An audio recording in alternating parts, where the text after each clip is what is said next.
Olá, meu nome é Felipe e hoje a gente vai falar sobre WordPress Headless. Esse vídeo é um dos vídeos aí que eu estou soltando, porque eu estou montando esse quebra-cabeça aí sobre uma stack mais moderna de desenvolvimento sobre o WordPress e sobre desenvolvimento front-end em si. Mas nesse vídeo em particular a gente vai entrar um pouco dentro do ecossistema do WordPress e a gente vai falar o que é WordPress Headless. Então, primeiramente, o WordPress Headless ele é nada mais que uma arquitetura que a gente utiliza para desenvolver uma aplicação web. E o WordPress ele vai fazer uma peça fundamental que é fornecer o gerenciamento de dados da nossa aplicação e vai se comunicar com qualquer outro tipo de aplicação que consegue utilizar o protocolo HTTP e ler as informações no formato JSON. Então isso pode ser uma aplicação Android, pode ser uma aplicação web ou pode ser uma aplicação iOS, qualquer tipo de aplicação que faça essa comunicação via HTTP. E para a gente entender um pouco mais como funciona esse tipo de arquitetura, a gente vai falar primeiro da arquitetura tradicional, o monolítico, o WordPress resolvendo tudo, e depois a gente vai ver como é que funciona essa arquitetura headless junto com o WordPress. Aqui a gente tem uma arquitetura tradicional, aqui a gente tem um desenvolvedor, o desenvolvedor vai criar os arquivos do tema com PHP, JavaScript, CSS e vai ficar alimentando essa aplicação WordPress para servir, por exemplo, o front-end ou adicionar funcionalidades dentro do back-end dessa aplicação. E nesse caso aqui, o criador de conteúdo, editor, ele vai adicionar o texto e as informações que vão ser publicadas neste site que vai rodar o WordPress. Do outro lado da ponte, a gente tem um cliente, que esse cliente vai na web, pesquisar, por exemplo, pelo site meusite.com, ele vai achar essa aplicação no WordPress e essa aplicação WordPress vai retornar o HTML para esse usuário. Então, como a gente consegue ver, tudo aqui está relacionado em um ponto único. Já na estrutura do WordPress Headless, não necessariamente precisa ser uma aplicação WordPress. Pode ser qualquer tipo de CMS que forneça um API para a gente comunicar com outra aplicação. Nesse caso, o front-end vai ser resolvido por uma outra aplicação. Mas nesse caso aqui, o que a gente tem na arquitetura WordPress Headless, a gente tem um desenvolvedor. Geralmente o desenvolvedor ele pode também aplicar soluções aqui no WordPress, mas na maioria dos casos, este desenvolvedor vai criar aplicações JavaScript, CSS. Então, nesse caso aqui, a gente está considerando um exemplo na web. Então, o cliente vai fazer essa requisição e essa requisição vai bater em uma outra aplicação que vai rodar em JavaScript. Esta aplicação vai se comunicar com o nosso WordPress através de uma API. E essa API vai ser tanto em GraphQL, que é uma das opções que a gente tem junto com o WordPress, ou vai ser uma REST API também, que a gente já tem nativamente dentro do WordPress. E o editor, ou o administrador do conteúdo, continua trabalhando na mesma forma. Olhando para esse gráfico, o que a gente tem aí de vantagens. Então, primeiro, a gente divide as responsabilidades. Então, eu tenho uma aplicação para o front e uma aplicação para gerenciar dados. Outro ponto também interessante é que, vamos dizer, se acontecer alguma coisa no nível do WordPress e se a gente tiver cacheado essa resposta da API, a aplicação continua funcionando normalmente. Como também a gente pode ter algum tipo de contingência na nossa aplicação front-end, por exemplo. Então elas vão estar conectadas, mas a gente pode ter algum caso de contingência. Caso o WordPress pare de funcionar, a gente entrega algum placeholder, algum tipo de informação que a gente consiga deixar os nossos usuários ainda tendo algum tipo de acesso dentro daquela aplicação. Para a gente entender questões de vantagens, qual é o benefício de a gente trabalhar com a arquitetura headless? Então, primeiramente, é o desempenho, fica a cargo do framework que a gente vai trabalhar. Então, se a gente trabalhar, por exemplo, com Next.js, Next.js tem uma quantidade infinita de soluções que ajudam na performance da nossa aplicação. Então, tem gerador de sites estáticos, tem otimização de imagem, tem otimização de carregamento de CSS e fontes. Tem também uma questão que é bem interessante, que é o pré-carregamento de conteúdo. Por exemplo, quando o usuário passa o mouse sobre um link, o Next.js ele já passa a carregar algumas informações dessa outra página. Então, dentro dessa estrutura, vai depender do framework ou da sua aplicação também, como você vai desenvolver isso, mas a gente tem um ganho de performance aí. Por quê? Neste caso, a gente tem uma aplicação que é responsável só por entregar o front-end e a aplicação do back-end, elas vão ficar isoladas. Mas a gente vai dar uma olhada no outro slide, quando a gente consegue ver também o impacto da arquitetura, como isso vai influenciar na performance também. E o segundo ponto é a questão da segurança, A gente fala de segurança, a gente vai ter o nosso WordPress somente para fornecer a API. Quando a gente tem uma estrutura clássica, o que acontece quando alguém, né, tenta invadir sua aplicação, são geralmente bots que têm um script para rodar o acesso a uma vulnerabilidade do WordPress. Quando você tira o WordPress dessa camada de front-end, esses bots eles não vão enxergar um WordPress e sim uma aplicação, por exemplo, em Next.js.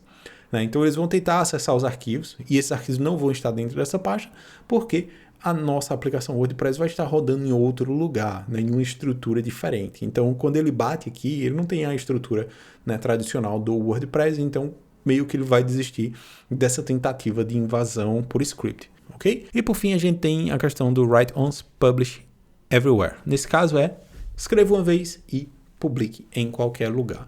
O que é que isso significa? Então eu tenho os dados, né, no meu WordPress, qualquer pessoa vai administrar aqui e esse tipo de dados ele pode ser lido por qualquer outro tipo de aplicação.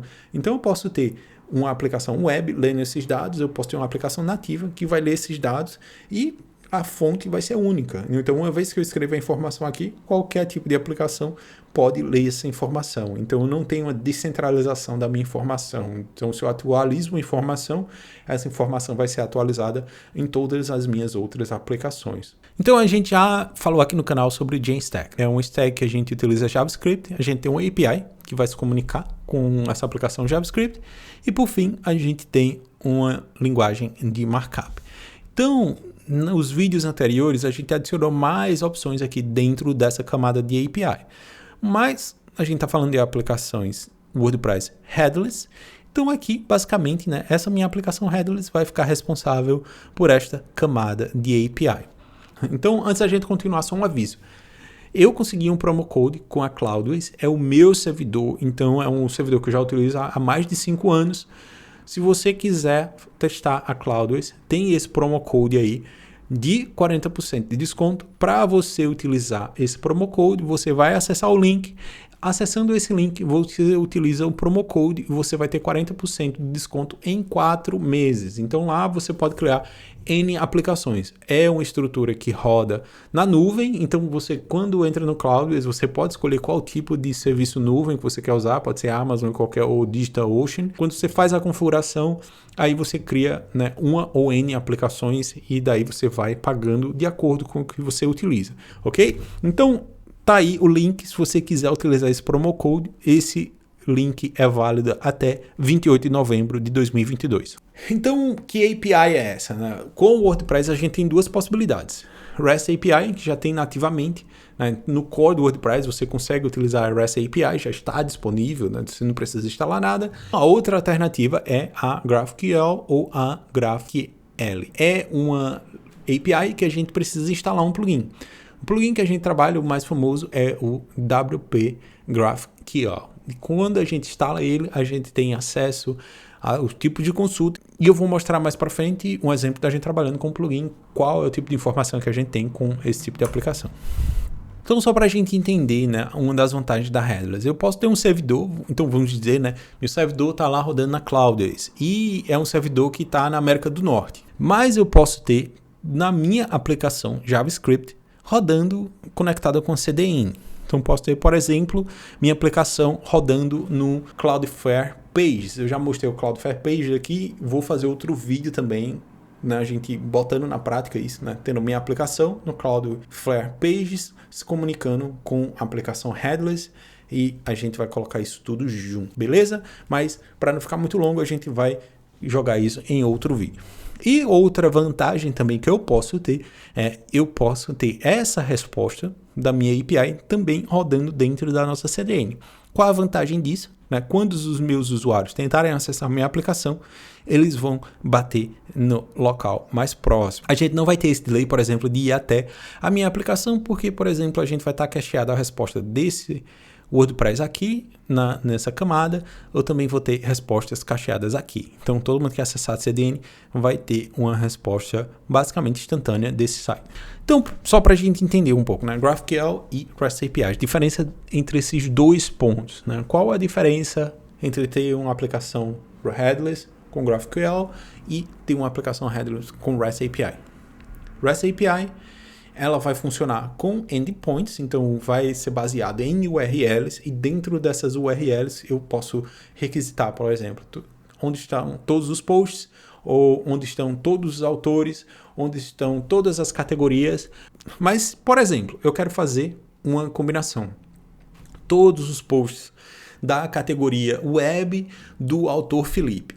Neste caso, com a REST API, eu preciso fazer mais de uma requisição, porque eu estou tentando acessar informações dentro de 2 endpoints. Então, primeiramente, eu tenho que saber qual é o autor. Depois que eu saber qual é o autor, eu tenho que pegar o ID desse autor e jogar outra consulta aí junto com a categoria.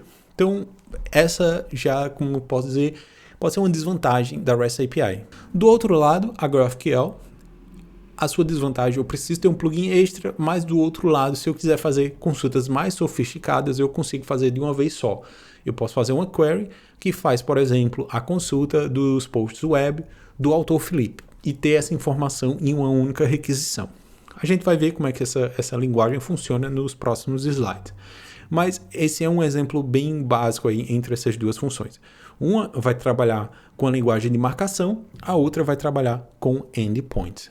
Então aqui, né, na GraphQL, como a gente falou, o seu formato de consulta basicamente é esse aqui. Eu vou criar uma query, eu vou querer os últimos posts, e eu digo que eu quero todos os nós de posts, e dentro desses nós eu vou querer o resumo, o título e o link desse post. É uma consulta bem simples.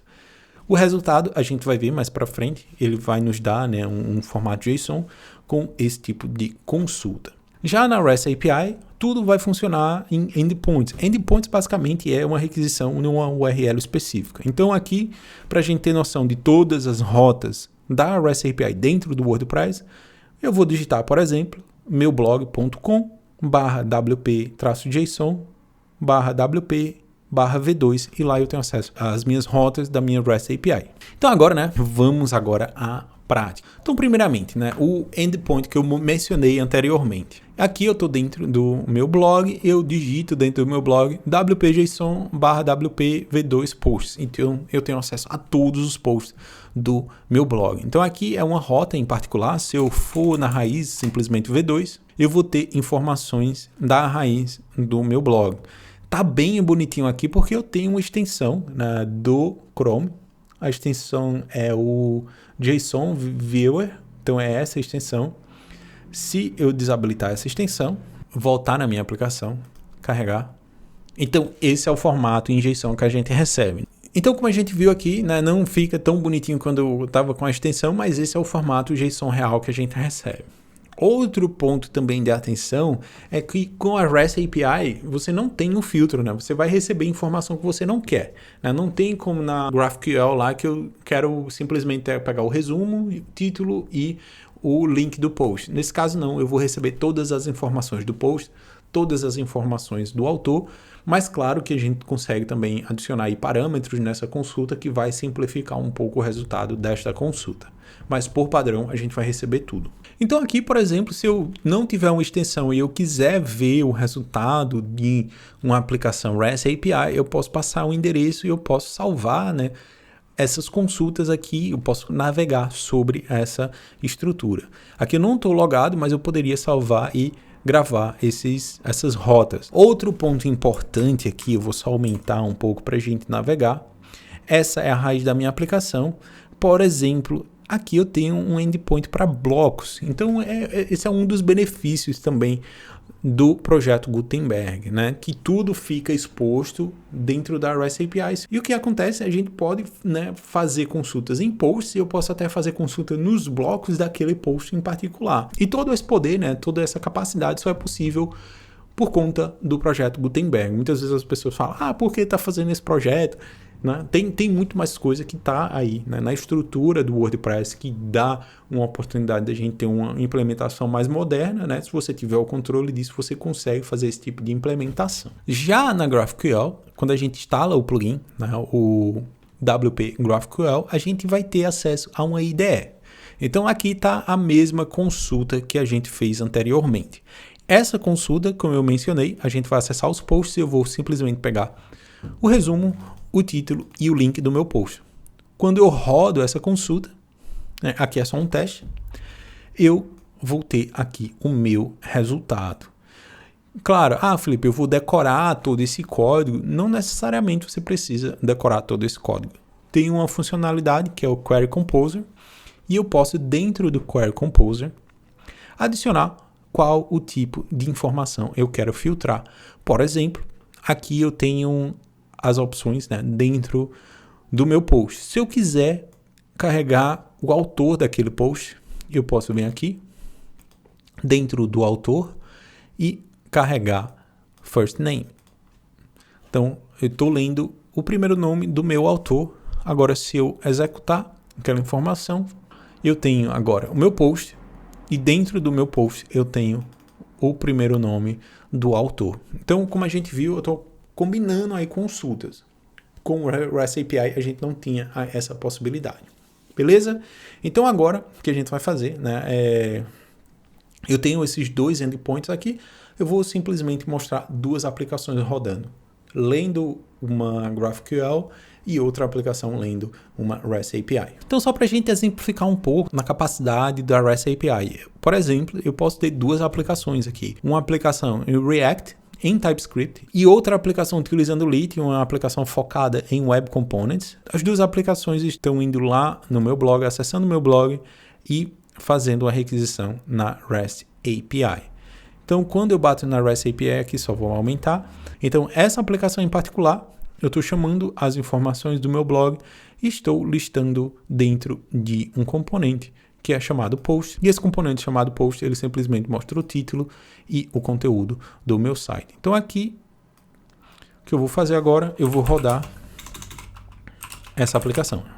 Run dev, rodar a aplicação. Então, aqui já tem o endereço da minha aplicação. Então, aqui é uma aplicação com React. Ela está lendo aqui, né, os 10 últimos posts do meu blog. Então, a gente vai navegar. Eu tenho toda a estrutura. Se eu quiser acessar, nesse caso o link está apontando para o meu blog em particular. Aqui a gente tem outra aplicação com Lite, a estrutura muda um pouco, mas é simplesmente para a gente diferenciar os dois itens. Aqui a gente não está utilizando React e sim utilizando o Lite. Então esse é um dos poderes, né, de você utilizar headless. Você continua com a estrutura de código a mesma. Se um dia, porventura, você decidir migrar, não quero mais React, eu quero usar Lite, eu quero usar Vue, né, o padrão continua o mesmo. O que você tem que mudar é o seu front-end, e uma vez que você conecta esses dois itens, né, voilà, está tudo pronto para ser executado. Então, o último exemplo aqui é um pouco mais sofisticado, é utilizando o GraphQL. Neste caso, o que é que a gente precisa? A diferença da REST API. No exemplo anterior, a gente fazia um fetch, e esse fetch ia retornar a lista de posts. Agora, a gente trabalhando com Apollo, eu tenho um client Apollo, que ele vai fazer a requisição para o meu endpoint. Então, neste caso, esse endpoint, ele é graças ao meu plugin do WP GraphQL. Então, a gente fica com acesso a essa URL. E depois, se eu quiser fazer a consulta sobre esse endpoint, o que a gente vai fazer? Então, aqui eu tenho página de posts. Então, eu preciso utilizar um elemento da minha lib do Apollo, que é o GQL. E dentro do GQL, eu vou fazer a minha query. Foi a query que a gente criou lá atrás, que a gente pesquisava, por exemplo, os resumos, o título e o link do meu post. Uma vez que eu faço isso, faço a query dessa consulta e, se tudo der certo, a gente vai carregar essa informação e depois, com o retorno dessa informação, simplesmente eu listo essa informação. Então, só para a gente rodar a nossa aplicação aqui e ver esse elemento funcionando. Tem uma pequena diferença, eu não carrego os posts e sim carrego o resumo.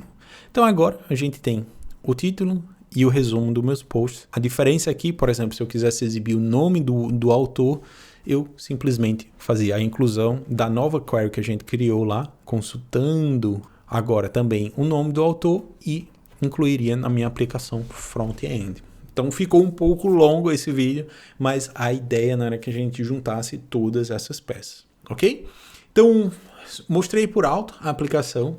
Possivelmente a gente vai ter um vídeo mais prático, né, onde eu vou seguindo e montando essa estrutura, né? Simplesmente eu mostrei as possibilidades e um pouco da ideia por trás do WordPress Headless. Outro item também que eu gostaria de mostrar é dentro da WP Engine, eles têm muito conteúdo sobre o WordPress Headless e eles também têm um framework dedicado que você pode utilizar utilizando o Local né, WP ou Local, né, que é uma ferramenta que simplesmente simplifica muito esse processo, ok? Então, um abraço e até o próximo vídeo. Falou, tchau!